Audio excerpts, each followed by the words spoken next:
அஸ்ஸலாமு அலைக்கும் வரஹ்மத்துல்லாஹி வபரகாத்துஹு. அஊது பில்லாஹி மினஷ் ஷைத்தானிர் ரஜீம். பிஸ்மில்லாஹிர் ரஹ்மானிர் ரஹீம். அல்ஹம்துலில்லாஹி ரப்பில் ஆலமீன். வஸ்ஸலாத்து வஸ்ஸலாமு அலா அஷ்ரஃபில் முர்சலீன் சையதுனா முஹம்மத் வ அலா ஆலிஹி வ ஸஹ்பிஹி அஜ்மஈன். அம்மா பஅத். அல்ஹம்துலில்லாஹ் சிஸ்டர்ஸ், இன்ஷால்லாஹ் தஆலா நம்ம இன்றைக்கி என்ன பார்க்க போகிறோம் அப்படின்னு சொன்னால், நபித்துவத்தின் ஆரம்பம் எப்படி இருந்துச்சு அப்படிங்கிறத பற்றி இன்ஷால்லாஹ் தெரிஞ்சுக்க போகிறோம். அதாவது பல நபிமார்களை மாதிரியே தான் நபி ஸல்லல்லாஹு அலைஹி வஸல்லம் அவர்களுக்கும் 40வது வயதில் நபித்துவம் வழங்கப்பட்டிருக்குது. இதுக்கு முன் அறிகுறிகளாக என்ன பார்க்குறோம் அப்படின்னு பார்த்தீங்கன்னா, மக்கால ஒரு நபி ஸல்லல்லாஹு அலைஹி வஸல்லம் அவர்களுக்கு சலாம் சொல்கிறதா இருக்கட்டும், உண்மையான கனவுகளை கண்டதாக இருக்கட்டும், அது அதிகாலையில் விடியல் போல் தெளிவாக உண்மையாகவே நேரக்கூடிய ஒரு விஷயமாக இருக்கும் அந்த கனவுகள் எல்லாமே. இந்த நிலையை பார்த்திங்கன்னா 6 மாதங்கள் நீடிச்சிட்டே இருந்துச்சு. அதுக்கப்புறம் ஒரு நாள் நபித்துவம் வழங்கப்பட்ட நாளாக இருக்குது. அது எப்போ? ரமதான் மாதம் 21வது பிறை திங்கட்கிழமை கிபி 610. இதான் வரலாற்றாசிரியர்கள் ஆகஸ்ட் 10ஆம் தேதி அப்படின்னு சொல்கிறாங்க. வயது அப்படின்னு பார்த்திங்கன்னா, பிறை கணக்குப்படி, அதாவது லூனார் கேலண்டர் படி 40 ஆண்டு 6 மாதம் 12 நாட்கள். சூரிய கணக்குப்படி, அதாவது சோலார் கேலண்டர் படி வயது அவங்களுக்கு 39ஆம் ஆண்டு 3 மாதம் 20 நாட்கள் அப்படின்னு சொல்கிறாங்க. சுப்ஹானல்லாஹ். மொத்த நபித்துவம் காலம் எத்தனை வருடங்கள் அப்படின்னு பார்த்திங்கன்னா 23 ஆண்டுகள். நபித்துவத்தோட ஒரு பங்கு அப்படிங்கிறது என்னது? உண்மை கனவுகள் தான். அதாவது உண்மை கனவுகள் அப்படிங்கிறது நபித்துவத்தின் 46 பங்குகளில் ஒரு பங்கு அப்படின்னு சொல்லுவாங்க. சரியா? நபித்துவத்தின் 46 பங்குகளில் ஒரு பங்கு அப்படிங்கிறது உண்மை கனவுகள். ஹிரா குகையில் இவங்க தியானம் பண்ணாங்க இல்லையா, நபி ஸல்லல்லாஹு அலைஹி வஸல்லம் அவர்கள் தியானம் பண்ணுறாங்க. அதாவது ஏன்னா தனிமையை விரும்பினாங்க. ஹிரா குகையில் பல இரவுகள் தியானம் செய்கிறாங்க. உணவு எடுத்துகிட்டு போய் தங்கிடுவாங்க. உணவு முடிந்ததுக்கப்புறமா வீடு திரும்பி திரும்பவும் அங்கே போயிடுவாங்க. இது வஹியோட ஒரு தொடக்கமாக இருந்துச்சு. நபித்துவம் வழங்கக்கூடிய முக்கிய தருணம் அப்படின்னு பார்த்திங்கன்னா, வானதூதர் ஜிப்ரீல் அலைஹிஸ்ஸலாம் வந்தது தான். அவர் என்ன சொன்னார்? எக்கரா, ஓதுவீராக அப்படின்னு சொன்னார். ஆயிஷா ரலியல்லாஹு அன்ஹா இதை பற்றி நமக்கு சொல்லும்போது, ஆரம்ப வஹி கனவுகளாகவே தான் வந்துச்சு. அதுக்கப்புறமா தான் ஹிரா குகையில் இருந்தப்போ ஜிப்ரீல் அலைஹிஸ்ஸலாம் நேரடியாக வஹி கொடுத்தாரு அப்படின்னு சொல்கிறாங்க. அல்ஹம்துலில்லாஹ். அதுக்கப்புறம் என்ன நடக்குதுன்னு பாருங்கள். ஜிப்ரீல் அலைஹிஸ்ஸலாம் முதல் வருகை வஹியோடைய ஆரம்பமாக இருக்குது. அது என்ன நிகழ்வு அப்படின்னு பார்த்தீங்கன்னா, நபி ஸல்லல்லாஹு அலைஹி வஸல்லம் அவர்கள் எனக்கு ஓத தெரியலையே அப்படின்னு ஜிப்ரீல் அலைஹிஸ்ஸலாம் கிட்ட சொல்கிறாங்க. ஜிப்ரீல் அலைஹிஸ்ஸலாம் நபி ஸல்லல்லாஹு அலைஹி வஸல்லம் அவர்களை 3 முறை இறுக்கமாக அணைக்கிறாங்க. ஒவ்வொரு முறையும் ஓதுவீராக அப்படின்னு சொல்கிறாங்க. 3வது முறைக்கு அப்புறம் தான் அலக், சூரா அலக் இருக்கு இல்லையா, அந்த சூறாவில் முதல் 5 வசனங்கள் அருளப்படுது. அதில் அல்லாஹ் சுப்ஹானஹு வ தஆலா முதல் 5 வசனங்களை அவங்களுக்கு இறக்குறான். அது என்ன அப்படிங்கிறது நம்ம எல்லாருக்குமே தெரிஞ்சது தான். இருந்தாலும் ஒரு தடவை நம்ம தெரிஞ்சுக்கலாமா? அதாவது 96 சூரா அல் அலக்கு, இது 19 ஆயத்துக்களை கொண்ட சூறா. இதில் முதல் 5 வசனங்கள் மட்டும்தான் முதல் வஹியாக இறங்குது. என்னன்னு பார்த்துடலாம்.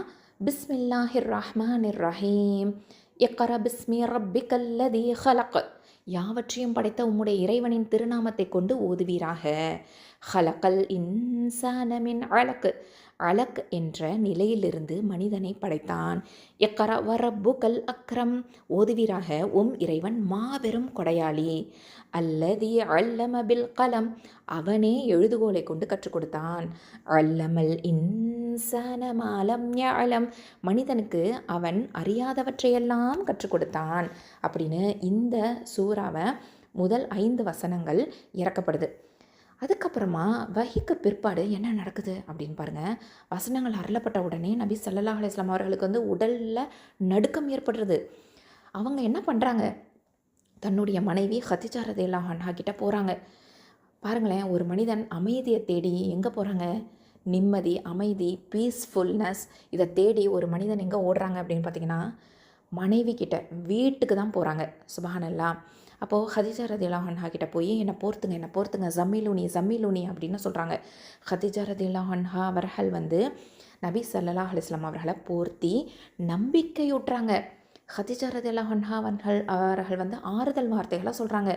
அல்லாஹ்வின் மீது ஆணையாக அப்படின்னு வல்லாஹி அப்படின்னு சொல்லியே சொல்கிறாங்க பாருங்கள். அல்லாஹ் உங்களை ஒருபோதும் இழிவுபடுத்த மாட்டான் அப்படின்னு சொல்கிறாங்க. ஏன் அப்படின்னு அதுக்கு ரீசனையும் சொல்கிறாங்க பாருங்கள். என்னென்ன காரணங்கள் சொல்லியிருக்கிறாங்க. உறவினருடன் இணங்கி வாழ்கிறீங்க, வறியோருக்கு உதவுறீங்க, விருந்தினர்களை உபசரிக்கிறீங்க, சிரமப்படுறவங்களுக்கு எல்லாமே உதவுறீங்க. சுபஹானல்லாஹ். அதனால் கண்டிப்பாக அல்லாஹ் உங்களை ஒருபோதும் இழிவுபடுத்த மாட்டான் அப்படின்னு சொல்லியே சொல்கிறாங்க. சுபஹானல்லாஹ்.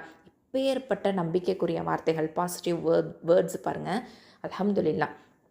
அடுத்ததான் வரக்கா பின் நௌஃபலை சந்திக்கிறாங்க. இவர் யார் அப்படின்னா, அதாவது ஹதிஜா ரலியல்லாஹு அன்ஹா அவர்களுடைய கசன் பிரதர், அதாவது சகோதரர்.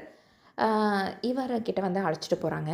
இவர் என்ன சொல்கிறாரு அப்படின்னு பார்த்தீங்கன்னா, இவர் தான் மூசா அலைஹிஸ்ஸலாம் அவர்களிடம் வந்த நாமூஸ் அப்படிங்கிறது ஜிப்ரீல் அலைஹிஸ்ஸலாமை குறிக்கும் அப்படின்னு சொல்கிறாரு. அதுக்கப்புறம் வேறு என்ன சொல்கிறாருன்னா, உங்களை வந்து மக்கள் வந்து உங்களை ஊர்லேருந்தே வெளியேற்றிடுவாங்க அப்படின்னு சொல்கிறாரு. நபி ஸல்லல்லாஹு அலைஹி வஸல்லம் அவர்களுக்கு ஷாக் ஆகுது. அவர்கள் என்ன வெளியேற்றுவாங்களா அப்படின்னு ஆச்சரியப்படுறாங்க. ஆமாம், இப்படி உண்மையை எடுத்துகிட்டு வரக்கூடிய நபிமாரை மக்கள் வந்து கண்டிப்பாக எதிர்ப்பாங்க. அப்போ வந்து நான் இருந்தேன் அப்படின்னு சொன்னால் உங்களுக்கு உறுதியான ஒரு ஆதரவாளனாக இருப்பேன் அப்படின்னு சொல்கிறாரு. ஆனால் கொஞ்ச நாளுக்கு பிறகு வரக்கா பின் நௌஃபல் அவர்கள் மறைவு நடக்குது. என்ன நடக்குது? அந்த நிகழ்வுக்கு பிற்பாடு வரக்கா அவர் வந்து குறுகிய காலத்திலேயே மரணம் அடைஞ்சிடுறாரு. இதுக்கு பிற்பாடு வஹியும் சில நாட்கள் நிறுத்தப்பட்டுருது. அடுத்த கட்டமாக வஹி எப்போ வருது? அது வந்து அழைப்புடைய தொடக்கமாக இருக்குது. சில நாட்களுக்கு பிறகு சூரா அல் முத்தஸ்ஸிர், அதாவது 74வது சூறாவில் 1-7 முதல் வசனங்கள் அருளப்படுது. அது என்ன அப்படிங்கிறதையும் இன்ஷா அல்லாஹ் நம்ம பார்த்துடலாம். அதாவது 74ல் சூரா அல் முத்தஸ்ஸிர் அப்படின்னு சொன்னாலே போர்த்தி கொண்டிருப்பவர் அப்படின்னு அர்த்தம். இதில் என்ன அப்படின்னு பாருங்கள். என்ன கட்டளைகள்லாம் அல்லாஹ் சுப்ஹானஹு வ தஆலா சொல்லியிருக்கிறான் அப்படின்னா, அஊது பில்லாஹி மினஷ் ஷைத்தானிர் ரஜீம் பிஸ்மில்லாஹிர் ரஹ்மானிர் ரஹீம். யா ஐயுஹல் முத்தஸ்ஸிர், போர்வை போர்த்தி கொண்டிருப்பவரே, கும் ஃபஅன்ஸிர், நீர் எழுந்து மக்களுக்கு அச்சமூட்டி எச்சரிக்கை செய்வீராக. இப்போது அழைப்பு பணிக்கான பொறுப்பு கொடுக்கப்பட்டாச்சு. வரப்பக ஃபகப்பிர், மேலும் இறைவனை பெருமைப்படுத்துவீராக. வசியாபக ஃபதஹிர், ஆடைகளை தூய்மையாக ஆக்கி வைத்துக் கொள்வீராக. வர்ருஜ்ஸ ஃபஹ்ஜுர், அன்றியும் அசுத்தத்தை வெறுத்து ஒதுக்கி விடுவீராக. வலா தம்னுன் தஸ்தக்ஸிர், பிறருக்கு கொடுப்பதையும் விட அவர்களிடமிருந்து அதிகமாக பெரும் நோக்கோடு உபகாரம் செய்யாதீர். வலி ரப்பிக ஃபஸ்பிர், இன்னும் இறைவனுக்காக பொறுமையுடன் இருப்பீராக அப்படின்னு இந்த 7 வசனங்கள் வந்து அருளப்படுது. அதுக்கப்புறம் பார்த்திங்கன்னா, நபி ஸல்லல்லாஹு அலைஹி வஸல்லம் அவர்கள் இந்த கட்டளையை ஏற்றுக்கிட்டு, அதாவது அல்லாஹ் கொடுத்த இந்த செய்திகளை எல்லாமே உலகுக்கு கொண்டு போய் சேர்க்கணும் அப்படிங்கிறதுல தயாராகிட்டாங்க. 23 ஆண்டுகள் ஓயாமல் தனக்காகவே இல்லாமல் இறை பணிக்காகவே வாழ்ந்திருக்கிறாங்க. சுப்ஹானல்லாஹி வ பிஹம்திஹி. நபி ஸல்லல்லாஹு அலைஹி வஸல்லம் அவர்களுக்கு வந்து 40 வயதில் நபித்துவம் வழங்கப்பட்டுச்சு அப்படிங்கிறது நமக்கு தெரியுது. ஆரம்ப வஹி உண்மை கனவுகளாகவே வந்திருக்குது. இது வந்து 6 மாதம் நீடிச்சிருக்குது. ஹிரா குகையில் தனிமையில் தியானம் பண்ணியிருக்கிறாங்க. ஜிப்ரீல் அலைஹிஸ்ஸலாம் வந்து ஓதுவீராகன்னு சொல்லியிருக்கிறாங்க. நபி ஸல்லல்லாஹு அலைஹி வஸல்லம் அவர்கள் வந்து எனக்கு ஓத தெரியாதே அப்படின்னு சொல்லியிருக்கிறாங்க. 3 முறை இறுக்கமாக அணைச்சதுக்கு பிற்பாடு தான் இந்த சூரா அலக்கல 1-5 வசனங்கள் அருளப்படுது. நடுங்கிய நிலையில் ஹதிஜா ரலியல்லாஹு அன்ஹா அவங்க கிட்ட போய் ஆதரவு பெறாங்க.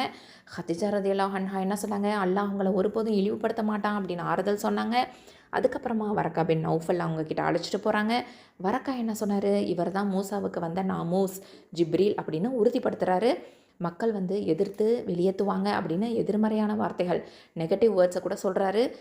கொஞ்ச காலத்துக்கு வஹியும் நிறுத்தப்படுது. அதுக்கப்புறமா சூரா முத்தஸ்ஸிர், இது வந்து 1-7 ஆயத்துக்கள் அருளப்படுது. அதுக்கப்புறம் நபி ஸல்லல்லாஹு அலைஹி வஸல்லம் அவர்கள் வந்து இறை அழைப்பில் முழுமையாக ஈடுபட்டுறாங்க. இந்த நிகழ்வை நம்ம கண்டிப்பாக எப்பொழுதுமே நினைவில் வச்சுக்கணும். சுப்ஹானல்லாஹ். ஸோ இந்த மாதிரி நம்ம வந்து நினச்சி பார்க்கலாம்.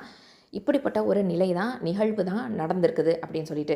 இதில் பார்த்திங்க அப்படின்னு சொன்னால், ஹிரா குகையில் தியானிக்கக்கூடிய நபி ஸல்லல்லாஹு அலைஹி வஸல்லம் அவங்க அதை நாங்கள் நினச்சி பாருங்கள். நபி ஸல்லல்லாஹு அலைஹி வஸல்லம் அவர்கள் வந்து 40 வயதுக்கு அந்த டைமில் தான் வந்து தனிமையை விரும்பியிருக்கிறாங்க. அதாவது ஹிரா குகையில் பல நாட்கள் தங்கணும், உணவு எடுத்துக்கிட்டு போகிறது, உணவு தீர்ந்ததுக்கு பிற்பாடு வீட்டுக்கு வர்றது. ஸோ இப்படி தான் அவங்க வந்து பண்ணியிருந்திருக்காங்க. அதுக்கப்புறம் எத்தனையோ இரவுகள் வந்து அல்லாஹ்வை தவறாமல் நினைக்கக்கூடிய ஒரு செயலில் ஈடுபட்டுகிட்டே இருந்திருக்கிறாங்க. நபி ஸல்லல்லாஹு அலைஹி வஸல்லம் அவர்களுடைய தன்மை எப்படிப்பட்டதாக இருந்துச்சு அப்படின்னு பார்த்தீங்கன்னா, எனக்கு ஓத தெரியலையே அப்படின்னு சொன்னாங்க இல்லையா, அப்போ அவங்க இல்லிட்ரேட்டாக தான் இருந்திருக்காங்க. படிக்க எழுத தெரியாத உம்மி நபி. ஆனால் இன்டலெக்சுவலான பர்சன். இல்லிட்ரேட்டாக இருந்தாலும் இன்டலெக்சுவல் அப்படிங்கிறத நம்ம புரிஞ்சுக்கணும். ஆழ்ந்த சிந்தனைசாலியாக இருந்திருக்கிறாங்க. வாழ்க்கையோட அர்த்தத்தை தேடி இருக்கிறாங்க. What is the purpose of life அப்படிங்கிறத அவங்களுக்கு தோணிக்கிட்டே இருந்திருக்குது. அதுக்கப்புறம் மௌனமாகவும் இருந்திருக்கிறாங்க, சாந்தமாகவும் இருந்திருக்கிறாங்க, சமாதானமாகவும் இருந்திருக்கிறாங்க, தனிமையை விரும்பியிருக்கிறாங்க. அது மட்டும் இல்லை, இவங்க நேர்மை மிக்கவரா, நம்பிக்கைக்குரியவரா, உண்மையானவரா, அறத்தோடு வாழ்ந்திருக்கிறாங்க. இவங்களுடைய அடையாளமாகவே இந்த குணங்கள் எல்லாமே இருந்திருக்குது. சமூகத்தில் தீமைகளை பார்த்து இவங்க பதட்டம் அடைவாங்க. வழிகேடுகளை மாற்றணும் அப்படின்னு விரும்பியிருக்கிறாங்க. சுப்ஹானல்லாஹ். அதுக்கப்புறம் அடுத்த நிகழ்வாக என்ன நடக்குது அப்படின்னு பார்த்திங்கன்னா, ஜிப்ரீல் அலைஹிஸ்ஸலாம் அவங்க வராங்க பாருங்கள். தனிமையில் தான் ஹிரா குகையில் இருக்கிறாங்க. அந்த நேரத்தில் ஜிப்ரீல் அலைஹிஸ்ஸலாம் வரக்கூடிய காட்சியை நினச்சி பாருங்கள். சுப்ஹானல்லாஹ். திடீர்னு ஜிப்ரீல் அலைஹிஸ்ஸலாம் ஹிரா குகையில் தோன்றுனா எப்படி இருக்கும்? 3 முறை நபி ஸல்லல்லாஹு அலைஹி வஸல்லம் அவர்களை இறுக்கமாக அணைக்கிறாங்க. ஓதுவீராக ஓதுவீராக ஓதுவீராக, எக்கரா எக்கரா எக்கரான்னு சொல்கிறாங்க. ஆனால் எனக்கு ஓத தெரியலையே ஓத தெரியலையே ஓத தெரியலையே அப்படின்னும் பதில் கொடுத்துருக்குறாங்க. அதுக்கப்புறமா அலக்கு சூறாவை திரும்பவும் அவங்களால சொல்ல முடிஞ்சிருக்குன்னா எந்த அளவுக்கு அந்த ஒரு சக்தி இருந்திருக்கும். சுப்ஹானல்லாஹ். அதுக்கப்புறம் ஜிப்ரீல் அலைஹிஸ்ஸலாம் அவர்களுடைய தன்மை எப்படிப்பட்டதுன்னா, ஒளிரக்கூடிய உருவம், வலிமை நிறைந்தவர், மரியாதைக்குரியவர், புனிதம் நிறைந்த ஒரு தோற்றம், 600 ரெக்கைகளை கொண்ட வானவர்களுக்கு தலைவர் யார்? ஜிப்ரீல் அலைஹிஸ்ஸலாம் அவர்கள். அல்லாஹ்வின் தூதரா அவங்களுடைய உரிய கடமையை திறம்பட செய்யணும் அப்படின்னு வந்தவர் தான் வானவரான தூதர் ஜிப்ரீல் அலைஹிஸ்ஸலாம் அவர்கள். அல்லாஹுக்கும் நபிக்கும் இடையில யார் தூதுத்துவத்தை சொல்கிறது அப்படின்னா ஜிப்ரீல் அலைஹிஸ்ஸலாம் மூலமாக தான். சுப்ஹானல்லாஹ். ஸோ அதுக்கான அந்த பணி இருக்குது பார்த்திங்களா, அல்லாஹ்வின் தூதர் அப்படிங்கிற அந்த உயர்ந்த பணியை ஜிப்ரீல் அலைஹிஸ்ஸலாம் செஞ்சுருக்கிறாங்க. யாருக்கு? நபிகள் நாயகம் ஸல்லல்லாஹு அலைஹி வஸல்லம் அவர்களுக்கு. சுப்ஹானல்லாஹ். இந்த கடமையை ரொம்ப திறமாக செஞ்சவங்க யார், திறன்பட செஞ்சவங்க யார் அப்படின்னு பார்த்திங்கன்னா, வானதூதர், வானவர்களின் தலைவர் ஜிப்ரீல் அலைஹிஸ்ஸலாம் அவர்கள். இவங்களுக்கு திடமான குரல் இருக்கும். நபி ஸல்லல்லாஹு அலைஹி வஸல்லம் அவர்களுக்கு வந்து சிந்திக்க வைக்கக்கூடிய விதத்தில் இவங்க வந்து சொல்லுவாங்க, ஓதுவீராக எக்ரா அப்படின்னு சொல்லிட்டு. ஸோ ஒவ்வொரு ஆயத்தையும் இவங்க தான் வந்து அல்லாஹ் சொல்லியிருப்பான் ஜிப்ரீல் அலைஹிஸ்ஸலாம் கிட்ட. ஜிப்ரீல் அலைஹிஸ்ஸலாம் அதை வந்து நபிகள் நாயகம் ஸல்லல்லாஹு அலைஹி வஸல்லம் அவங்கக்கிட்ட வந்து சொல்லுவாங்க. ஸோ இந்த இந்த இடம் இருக்குது பார்த்திங்களா, இப்போ தான் வந்து நபி ஸல்லல்லாஹு அலைஹி வஸல்லம் அவர்களை வந்து அவர்களுக்கு சிந்திக்க வைக்கக்கூடிய விதத்தில் ஜிப்ரீல் அலைஹிஸ்ஸலாம் வந்து வஹியை கொண்டு வந்து கொடுப்பாங்க. சுப்ஹானல்லாஹ். அதுக்கு அடுத்த ஒரு நிகழ்வாக என்ன நடக்குது இதில் பார்த்தீங்கன்னா, ஹதீஜா ரலியல்லாஹு அன்ஹா அவர்கள் வந்து எப்படிப்பட்டவங்களாக இருந்திருக்கிறாங்க, நம்பிக்கையூட்டக்கூடிய ஒரு மனைவியாக இருந்திருக்கிறாங்க. சுப்ஹானல்லாஹ். இந்த நிகழ்வை நினச்சி பாருங்களேன். வஹியில் நடுங்கிட்டு வரக்கூடிய கணவர் நபி ஸல்லல்லாஹு அலைஹி வஸல்லம் நேராக எங்கே போகிறாங்க? வீட்டுக்கு போகிறாங்க. வீடு, ஹோம் அப்படிங்கிறது ஒரு பீஸ்ஃபுல்லான இடம். அந்த வீட்டில் யார் இருப்பா? அதாவது அதாவது என்ன சொல்கிறதுனா, சுக்குன் அப்படின்னு சொல்லுவாங்க, சாக்கின் அப்படின்னு சொல்லுவாங்க. அதாவது அதை வந்து அமைதி இருக்கக்கூடிய ஒரு இடம், அதுதான் வீடு. வீட்டில் மனைவி மக்கள் அப்படிங்கிறவங்க எப்படி வந்து ஆதரவு அளிக்கணும், அமைதியை கொடுக்கணும் ஒரு ஸ்பௌஸுக்கு அப்படிங்கிறத நம்ம தெரிஞ்சுக்க முடியுது இல்லையா. ஒரு ஃபேமிலியில் அதாவது கணவனுக்கு மனைவி பீஸ்ஃபுல்லான பீஸை கொடுக்கணும், அதே மாதிரி கணவன் மனைவிக்கு பீஸை கொடுக்கணும். ஸோ அப்படிப்பட்ட ஒரு நிலை தான். அப்போது நடுங்கிட்டு வந்த நபி ஸல்லல்லாஹு அலைஹி வஸல்லம் அவர்கள் வீட்டுக்கு வந்து என்னை போர்த்துங்க அப்படின்னு சொல்லும் போது ஹதீஜா ரலியல்லாஹு அன்ஹா அவங்கள போர்த்தி விட்டு நிலை குலையாமல், இவங்க பதட்டம் அடையாமல் ஆறுதல் சொல்லியிருக்கிறாங்க. சுப்ஹானல்லாஹ். அப்போ கணவன் வந்து பதட்டமாக இருக்கும்போது மனைவியும் நிறைய இடத்துல பதட்டம் அடைஞ்சு அந்த அந்த இடமே எப்படி ஆகிடும், அந்த ஒரு நிகழ்வு எப்படி ஆகிடும், சுச்சுவேஷனே வந்து தலைகீழ மாறக்கூடிய ஒரு நிலை ஏற்படும். ஆனால் இவங்க வந்து ரொம்ப ஸ்ட்ராங் விமன், பிஸ்னஸ் விமன் இல்லையா, ரொம்ப ஸ்ட்ராங்காக இவங்க வந்து ரொம்ப இன்டலெக்சுவலான ஒரு விமன். இவங்க வந்து எப்படிப்பட்டவங்களாக இருந்திருக்காங்க அப்படின்னு சொன்னால், நிலை குலையாமல் அந்த நேரத்தை வந்து அழகான முறையில் அவங்களுக்கு வந்து ஆறுதல் வழங்கியிருக்கிறாங்க. அவங்களுடைய உண்மையான நல்ல பண்புகளை நினைவுபடுத்திட்டு உற்சாகமும் கொடுத்துருக்குறாங்க. சுப்ஹானல்லாஹ். இது ரொம்ப முக்கியமான ஒரு விஷயம். அதாவது ஸ்பௌஸுக்கிட்ட இருக்கக்கூடிய குட் குவாலிட்டிஸை எடுத்து சொல்லி அவங்களுக்கு ஆறுதல் கொடுக்குறது அப்படிங்கிறது எப்பேற்பட்ட ஒரு உன்னதமான நிலை அப்படிங்கிறத ஒரு நல்ல ஒரு குணம், சாலிகான பெண்மணிக்குரிய ஒரு அடையாளம் அப்படிங்கிறத இந்த விஷயத்துலேருந்து நம்ம தெரிஞ்சுக்கிறோம், ஒரு படிப்பினையாக பெற முடியுது. ஹஸ்பண்டோடைய என்னென்ன குவாலிட்டிஸ் எல்லாம் குட் குவாலிட்டிஸ், அதனால் கண்டிப்பாக அல்லாஹ் இழிவுபடுத்த மாட்டான் அப்படிங்கிற ஒரு உறுதியை கொடுக்குறாங்க பார்த்திங்களா ஒரு கணவருக்கு. எப்பேற்பட்ட ஒரு பாசிட்டிவ் வைப்பை க்ரியேட் பண்ணியிருக்காங்க, அந்த சுச்சுவேஷனை எப்படி அழகான முறையில் ஹேண்டில் பண்ணியிருக்கிறாங்க அப்படிங்கிறத நம்மளால் பார்க்க முடியுது. அது மட்டும் இல்லாமல் அவங்கள ஆசுவாசப்படுத்தி, அமைதிப்படுத்தி, ஆதரவுப்படுத்தி ஒரு அழகான சூழ்நிலையை உண்டாக்கி உற்சாகமும் கொடுத்துருக்குறாங்க அப்படிங்கிறத நம்மளால் பார்க்க முடியுது. சுப்ஹானல்லாஹ். இவங்களுடைய கேரக்டர் எப்படின்னு பார்த்திங்கன்னா, ரொம்ப ஒரு சாந்தமான மனோபாவம், சாமர்த்தியமான தொழிலதிபர் இல்லையா. ஸோ அருள் நிறைந்த மனைவி அப்படின்னா இவங்க தான். சுப்ஹானல்லாஹ். அதாவது கணவனுக்கு, துணைவருக்கு, இணையருக்கு எல்லா கட்டங்கள்லையுமே ஆதரவு கொடுக்கக்கூடியவங்க. அப்படிப்பட்ட ஒரு பெண்மணியாக விளங்கியிருக்கிறாங்க.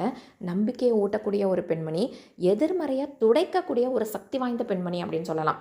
அதாவது வீட்டில் ஒரு நெகட்டிவான ஒரு விஷயம் நடக்குது அப்படின்னு சொன்னால் அதை எப்படி நம்ம பாசிட்டிவ் ஆக்கலாம் அப்படிங்கிறதுக்கு தான் நம்ம மைண்டு போகணுமே தவிர, அந்த நெகட்டிவிட்டியை மேலும் மேலும் எரியிற நெருப்பில் எண்ணெயை ஊற்றாமல் தண்ணியை ஊற்றி அணைக்கக்கூடிய ஒரு பெண்ணாக விளங்கணும் அப்படிங்கிறத இதுலேருந்து நம்ம தெரிஞ்சுக்கிறோம்.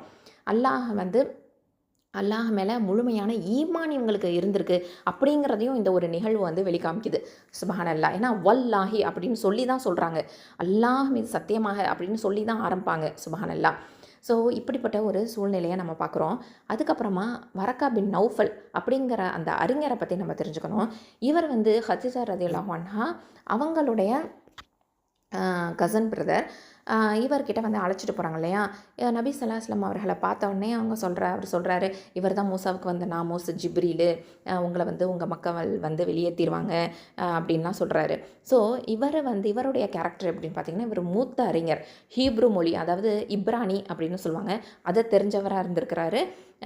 இஞ்சில் வேத அறிவு பெற்றவராக இருந்திருக்கிறாரு. அது மட்டும் இல்லாமல் நேர்மையும் பிறருக்கு தொண்டு செய்யணும், அதாவது உதவியாக இருக்கணும் அப்படிங்கிற உணர்வும் கொண்டவராக இவர் விளங்கியிருக்கிறாரு. கண் பார்வையற்றவர் அப்படிங்கிறது ரொம்ப முக்கியமான ஒரு விஷயம். ஏன்னா இவர் உள்ளப்பார்வையுடையவர், உண்மையை கண்டவர் அப்படிங்கிறது தான் நம்ம தெரிஞ்சுக்கிறோம். கண் பார்வை இல்லைனாலும் இவர் இவ்வளோ விஷயத்தை யோசித்து சொல்கிறாரு அப்படின்னு சொன்னால் பின்னாடி நடக்க போகிற விஷயத்த முன்னாடியே ப்ரிடிக்ட் பண்ண முடியுது. அப்பேற்பட்ட ஒரு ஞானியாக இருந்திருக்கிறாரு. அது மட்டும் இல்லாமல் இதுக்கு அடுத்ததாக என்ன நடக்குது, நபி ஸல்லல்லாஹு அலைஹி வஸல்லம் அவர்கள் இறை அழைப்பில் முழுமையாக ஈடுபடக்கூடிய ஒரு நிகழ்வு நடக்குது. அதாவது கொஞ்ச காலத்துக்கு பிற்பாடு வஹி நிறுத்தப்பட்டுருது. அதுக்கப்புறமா சூரா முத்தஸீரில் 1-7 வசனங்கள் அருளப்படுது இல்லையா. அப்போது நபி ஸல்லல்லாஹு அலைஹி வஸல்லம் அவர்கள் அல்லாஹுடைய அழைப்பை ஏற்றுக்கிட்டு மக்களுக்கு அறிவிக்க ஆரம்பிக்கிறாங்க. 23 வருடங்கள் ஆண்டுகள் அவங்களுடைய வாழ்க்கை முழுமையாகவே இறை அழைப்பிலேயே செலவிடுறாங்க. நபி ஸல்லல்லாஹு அலைஹி வஸல்லம் அவர்கள் ஒரு இறை தூதராக எப்படி இருந்திருக்காங்க அப்படின்னு பார்த்திங்கன்னா, அதாவது தியானத்தில் சிறந்தவங்களா, அதாவது திக்ரு செய்கிறதுல ரொம்ப சிறந்தவங்களாக விளங்கியிருக்கிறாங்க. அறம் நிறைந்த உறுதி கொண்டவராக விளங்கியிருக்கிறாங்க. அதாவது தன்னலமில்லாத ஒரு வாழ்வு வாழ்ந்திருக்கிறாங்க. தனக்காக அப்படின்னு அவங்க யோசித்ததே கிடையாது. எல்லா விஷயத்துலையுமே அல்லாஹுக்காக தான் அவங்க செய்வாங்க. அடுத்தது மனித நேய மிக்கவராகவும், கருணை உள்ளம் கொண்டவராகவும், நேர்மையானவராகவும், உதவி செய்யக்கூடியவராகவும், அப்படிப்பட்ட ஒரு மனப்பான்மையோடு தான் இவங்க விளங்கியிருக்கிறாங்க. அது மட்டும் இல்லை, இவங்கக்கிட்ட பணிவும் ரொம்ப அதிகமாகவே இருந்துச்சு. அதாவது நம்ம நாட்டிலே பார்த்தோம் அப்படின்னு சொன்னால், ஏதாவது ஒரு பொறுப்பு கொடுத்துட்டாங்க அப்படின்னு சொன்னால் அந்த பொறுப்பை வச்சுக்கிட்டு, அந்த பதவியை வச்சுக்கிட்டு எப்படிலாம் அராஜகம் பண்ணுறாங்க அப்படிங்கிறத நமக்கு தெரியுது. ஆனால் எப்படிப்பட்ட ஒரு பொறுப்பாக இருந்தாலும், ஈருலக சக்கரவர்த்தியாக நபி பட்டம் அப்படி கொடுத்துருந்தாலும் நபி ஸல்லல்லாஹு அலைஹி வஸல்லம் அவர்கள் எப்படிப்பட்டவங்களாக இருந்திருக்காங்க, பணிவோடு இருந்திருக்கிறாங்க. போராட்டம் நிறைந்த வாழ்வோட ஒரு தூய வழிகாட்டியாகவும் விளங்கியிருக்கிறாங்க. சுப்ஹானல்லாஹி வபிஹம்திஹி. அப்பேற்பட்ட ஒரு சிறந்த விஷயத்தை தான் அல்ஹம்துலில்லாஹ் நம்ம இன்றைக்கி தெரிஞ்சுக்கிட்டோம். அதாவது நம்ம ஒரு நிகழ்வுகளை நினச்சி பார்ப்போம் கண்ணு முன்னாடி. ஹிரா குகையை பற்றி நினச்சி பார்ப்போம். அங்கே தியானம் செய்யக்கூடியவங்களாக இருந்திருப்பாங்க, இறை தேடலோடு இருந்திருக்கிறாங்க. யார்? நபி ஸல்லல்லாஹு அலைஹி வஸல்லம் அவர்கள். அப்போ அவங்களுக்கு அதிகமான சிந்தனைகளும் உண்மைகளும் விளங்க ஆரம்பிக்குது. அதுக்கப்புறமா முதல் வஹி வருது, அந்த நிகழ்வை நினச்சி பார்ப்போம். இறைவன் குரானில் சூரா அலக்கில் 1-5 வசனங்கள் அருள்றான். யார் மூலமாக? ஜிப்ரீல் அலைஹிஸ்ஸலாம் வராங்க. அவர் எப்படிப்பட்டவர்? வலிமை மிக்கவர், மரியாதைக்குரியவர். அதுக்கப்புறமா பார்த்திங்கன்னா வீட்டில் நடக்கக்கூடிய ஒரு நம்பிக்கை ஆதரவு தரக்கூடிய ஒரு நிகழ்வு. அதில் பார்த்திங்கன்னா மன உறுதி வெளியில் தெரியுது, ஆறுதல் தெரியுது, ஈமான் வெளிப்படுது. அவங்களில் யார் அது சம்மந்தப்பட்டவங்க அப்படின்னு பார்த்திங்கன்னா ஹதீஜா ரதியல்லாஹு அன்ஹா. அவங்க வந்து ஆதரவும் கொடுக்குறாங்க, ஈமானில் உறுதியோடவும் இருக்கிறாங்க அப்படிங்கிறத நம்ம தெரிஞ்சுக்கிட்டோம். அதுக்கப்புறமா வரக்கா பின் நௌஃபல் அறிஞரை பற்றி நம்ம தெரிஞ்சுக்கிறோம். அந்த அறிஞர் வந்து நபித்துவம் அப்படிங்கிறது கண்டிப்பாக கன்ஃபார்ம் உறுதி அப்படிங்கிறத அவர் தான் வந்து உறுதிப்படுத்துகிறார். உங்களுக்கு நபித்துவம் கிடச்சிருச்சு அப்படின்னு சொல்லி உறுதிப்படுத்தக்கூடியவர் தான் அவர். அவரை வந்து வரக்கா பின் நௌஃபல் அவர் வந்து அறிவு பார்வை விளங்கினார். ஏன்னா அவருக்கு கண் பார்வை கிடையாது, அறிவு பார்வை இருந்திருக்குது. சுபஹானல்லாஹ், உள்ள பார்வை இருந்திருக்குது. பின்னாடி நடக்க போகிறத ப்ரிடிக்ட் பண்ணக்கூடிய ஒரு அறிவு ஞானம் இருந்திருக்குது அவருக்கு. அதுக்கு அடுத்ததாக பார்த்திங்கன்னா இறை அழைப்புடைய தொடக்கம் ஆரம்பமாகுது. சூரா அல் முத்தஸிர் அது வந்து இறக்கப்படுது. 1லேருந்து 7 வசனங்கள் இறக்கப்படுது. அதுக்கப்புறம் பிரச்சாரம் ஆரம்பமாகுது. நபி ஸல்லல்லாஹு அலைஹி வஸல்லம் அவர்கள் ரொம்ப பிரச்சாரம் ஆரம்பித்தாலும் எப்படிப்பட்டவங்களாக இருந்திருக்கிறாங்க, பணிவோடையும் புகழோடையும் விளங்கியிருக்கிறாங்க அப்படிங்கிறத அல்ஹம்துலில்லாஹ் நம்ம வந்து இன்றைக்கி தெரிஞ்சுக்கிட்டோம். அஸ்ஸலாமு அலைக்கும் வரஹ்மத்துல்லாஹி வபரகாத்துஹு. சுப்ஹானக்கல்லாஹும்ம வபிஹம்திக அஷ்ஹது அல்லா இலாஹா இல்லா அன்ட் அஸ்தக்ஃபிருக வ அதூபு இலைக்.